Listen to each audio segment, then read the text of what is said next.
মানুষের জীবনে চলার জন্য দুইটা জিনিস প্রয়োজন, সেই দুইটা হচ্ছে পা। আর এই পাপ করা শুরু হয় পা দিয়েই। আমরা প্রতিদিন সকালে হারাম উপার্জনের জন্য বের হই এবং আমাদের এই হারাম উপার্জনের কর্মস্থলে যাই পা দিয়ে। হালাল উপার্জন করিও, আর যখন আমরা হালাল উপার্জন করতে যাই তখন এই পা জায়গা মতো পৌঁছে দেয়। আর এই এই তালা খোলার জন্য প্রয়োজন চাবি। বিসমিল্লাহ। গাড়ি গ্যারেজে থাকে, তারপরেও অনেক সাবধানতা অর্জন করি না, কি বলে, গ্রহণ করি। ওই যে সিসি ক্যামেরা, এই যে আরেকটা তালা। এটা বিয়ে করছো তাও জায়গার মতো ঢুকাইতে পারো না। এখন সেট আপ হবে 360 ক্যামেরা, এবং এটা হলো সেফটির জন্য। আমি ডান বেরোর জন্য। দিস ইজ মাই, কালকে রাতে গাড়িটা মহিষা রাখছিলাম অবশ্য, সো কোনো ধুলাবাড়ি পড়ে নাই। জিনিসটা খুবই কাজের। সকালবেলা বের হইতে হয় না, এই গাড়ি নিয়ে কসরত করা লাগলেই।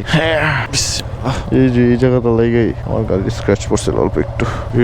কি খবর? ঘুমাইতেছেন দিয়ে এখনো দি ঘুমাইতেছেন? আল্লাহ হাফেজ। বিসমিল্লাহ, আল্লাহু আকবার, আসসালামু আলাইকুম। হাবিবি, কি অবস্থা সবার? আমার এই যে এইভাবেই দিন শুরু করতে হয়। আজকে একটু সকাল সকাল শুরু করতে হলো, নাহলে জীবন আমি 10টার আগে ঘুমের থেকে উঠি না। আচ্ছা, এই চিপাচাপা থেকে বের হয়ে মেন রোডে আসি। এই হাবিবি, আইসা পড়ছি মেন রোডে তোমাদেরকে নিয়ে।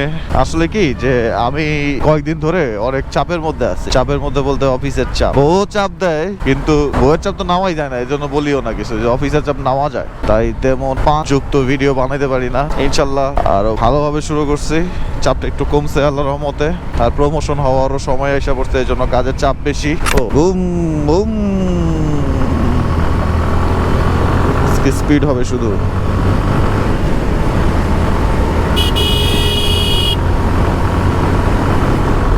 সেই ফান। ও, এটা গ্রিপটা জোস, একদম মাটির সাথে ধরে রাখ।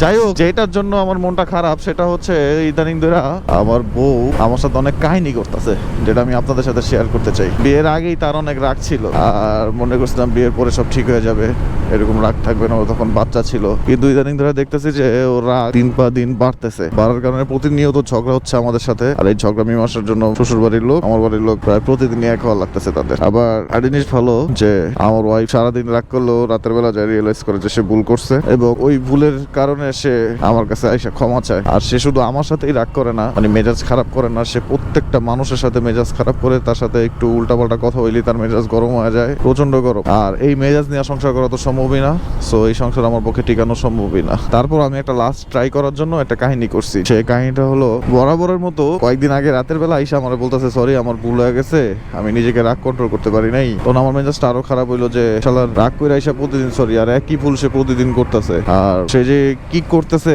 এটা চিন্তা ভাবনার বাইরে, এটা মনে হয় মেন্টালি কোনো প্রবলেম হয়েছে। তখন ওটা আমি বললাম, আচ্ছা ঠিক আছে, তুমি যেরকম প্রতিদিন রাগ করো, মানুষের ক্ষতি করো বা মানুষকে কষ্ট দাও, এবং রাত্রে বেলা যায় সবার কাছে ক্ষমা চাও, বা কিছুদিন পর পর যায় ক্ষমা চাও, এটা কি কোনো নিয়মের মধ্যে পড়ে? তুমি যেহেতু বুঝতেছো রাগ করা খারাপ, তুমি তাহলে এরকম কেন করতেছো? যে এমনি, আমি জানি না, আমার মেজাজ এমনি খারাপ হয়ে যায়, মাথা গরম। তো ওই কথা শুনে সে আবার আমার সাথে রাগ করলো, কেন তুমি এটা বললা? আরে তোর লোকের সংসারই করো। পরে ব্যাপারটা দাঁড়াইলো কি যে কিছুদিন পর সে আমার এসে বলতেছে যে আমি এটার সলিউশন চাই, আমার যেমনি ওকে এটা সমাধান করে দাও। একটু শান্তি লাগলো যে লাস্ট একটা ট্রাই করি। তোরে আমি কিছু এই গজাল আছে না, গজাল, এত বড় বড় গজাল, হ্যাঁ ওই গজাল আমি কিছু কয়েকটা খেলে ভাই, কয়েকটা গজালাই না দিলাম, কয়েকটা না অনেকগুলোই গজাল আনলাম, প্রায় 110-এর মতো কিছু টাকা খরচ করলাম ওর জন্য। গজালগুলো আইনা ওরে দিলাম, দিয়া ওর সবচেয়ে পছন্দের জায়গা হলো আমাদের রুম। আমাদের রুমের একটা দেয়াল আমি খালি করলাম, খালি করে ওরে বললাম যে তুমি এখন থেকে যে যতবার জাজের সাথে রাগ করবা বা মেজাজ খারাপ করবা, ঠিক ততবার সেই গজালগুলো এই দেয়ালটার মধ্যে হাতুড়ি দিয়ে পুঁতা দিবা। তখন বললো যে কি বলো, এটা কোনো কিছু হইলো? হ্যাঁ পুতো। আর যতদিন পুতলে কি হবে যে তোমার মেজাজটা ওই যে কন্ট্রোলে আসবে, যখন ওই যে পুততে যাবা একটু সময় লাগবে, কষ্ট হবে, তখন ভাববা যে না, মেজাজ খারাপ না করি। তখন সে আমার কথা রাজি হলো। রাজি হয়ে সে প্রথম দিনই 10টা গজাল দেয়ালে পুতছে। 10টা গজাল দেয়ালে পুতার পরে সে দেখলো কি যে জায়া আইসা রাগ কইরা এই পুতা হচ্ছে অনেক কষ্টের ব্যাপার। তো সে ওই কষ্ট যাতে না হয় এই কারণে কি করা শুরু করলো, যে রাগ কমানো শুরু করলো। রাগ কমানো শুরু করার কারণে সে এখন 10টার জায়গায় 7টা, 8টা, 6টা এরকম করে মারা শুরু করলো গজাল। তার মানে ও রাগ কমতেছে, মাশাআল্লাহ। আমি অবজার্ভ করতেছি, দেখে আমার খুব ভালো লাগলো। সে এরকম করতে করতে একদিন একটা সময় যায় সে 1টা 2টা করে মারা শুরু করলো, যে সারাদিনে কোনো রাগই হয় না। যাক, আমারই লাভ হইতেছে। এরপরে কয়েকদিন পরে দেখলাম যে সে একটাও মারলো না। ওদিন রাত্রে দৌড়ায় আমার কাছে আসছে, এসে বলছে যে আজকে আমি একটা গজালও মারি নাই। আমি বলছি কংগ্রাচুলেশন, তুমি আস্তে আস্তে সুস্থ হইতেছো, মাশাআল্লাহ। দেন ওরে বললাম আরো 2 দিন দেখো কি হয়। সো ওই 2 দিনও কোনো প্যারেক পারে নাই। সো ওই খুশিতে পরের দিন আমি ওরা শপিং করে দিই। ও তো অনেক খুশি। শপিং করতে যায় দেখি কি ও দোকানদারের সাথে রাগ করতে করতে যায়ও রাগ করে না, আমার সাথে রাগ করতে করতে যায়ও রাগ করে না। খুব ভালো লাগতেছে। ঠিক আছে, বাসায় আসলাম, তারে গিফট করলাম অনেক কিছু, সে অনেক খুশি হইলো, তার পছন্দের কিছু জিনিস কিনা দিলাম। এরপর আমি বললাম তোমার কাজ এখনো শেষ হয় নাই, এখন থেকে যেদিন যতদিন তুমি একদিনও মানে একদিনের মধ্যে একবারও রাগ করবা না, ততবার ওই একটা করে পেরেক উঠাবা। ও সে ওইটা করা শুরু করলো, কিন্তু ওইটা করতে করতে যা লাগলো 6 থেকে 7 মাস, মানে এতগুলা পেরেক সে মারছে যে একদিন করে উঠাইলো, মানে একদিনে একটা করে পেরেক উঠাইলো।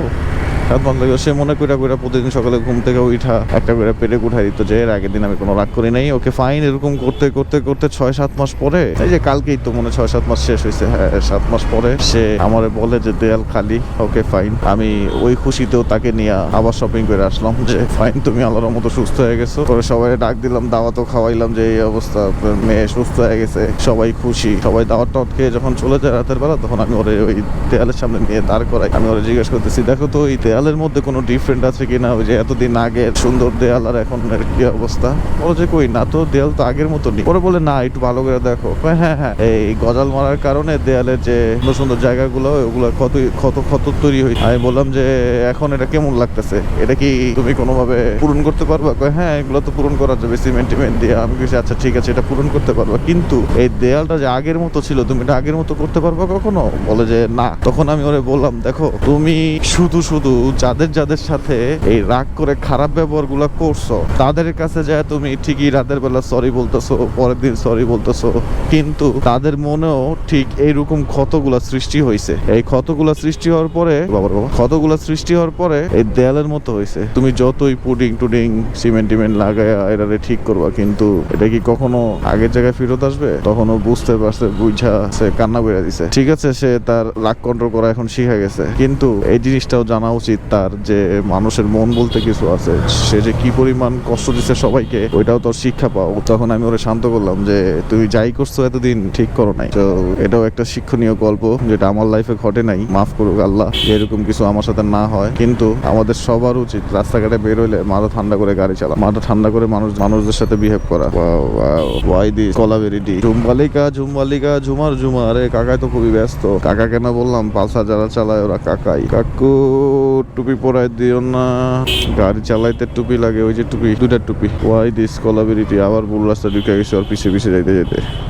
তোমরা তোমাদের রাগকে কন্ট্রোল করো। অতিরিক্ত রাগ নিজের জন্য তো ক্ষতি, অন্যকেও কষ্ট দেওয়ার জন্য 1 সেকেন্ডও দেরি হয় না। তো অন্যের মনে ওই দেয়ালের মতো ক্ষত করার থেকে চুপচাপ বের হয়ে যাওয়া ভালো। সাইকেল তোমারই সাইকেল। যাই হোক ভাই লোক, এই গরিবের ব্লগ, এই অধমের ব্লগ, এই স্মার্ট হাবিবি বাইকারের ব্লগ। যদি ভালো লেগে থাকে অবশ্যই চ্যানেলটা সাবস্ক্রাইব করে দিবেন, আর আমার সাথেই থাকেন ইনশাল্লাহ। আমি আপনাদের কাছে আরো নতুন নতুন ব্লগ নিয়ে আসবো। আসসালামু আলাইকুম বিআইন সাহেব। ওয়ালাইকুম আসসালাম বিআইন সাহেব। আসসালামু আলাইকুম বিআইন সাহেব। ওয়ালাইকুম আসসালাম বিআইন সাহেব। কিরি এই রাস্তা লাগছে বড় অচেনা, এত ফাঁকা কেন? ওকে বাই, আল্লাহ হাফেজ।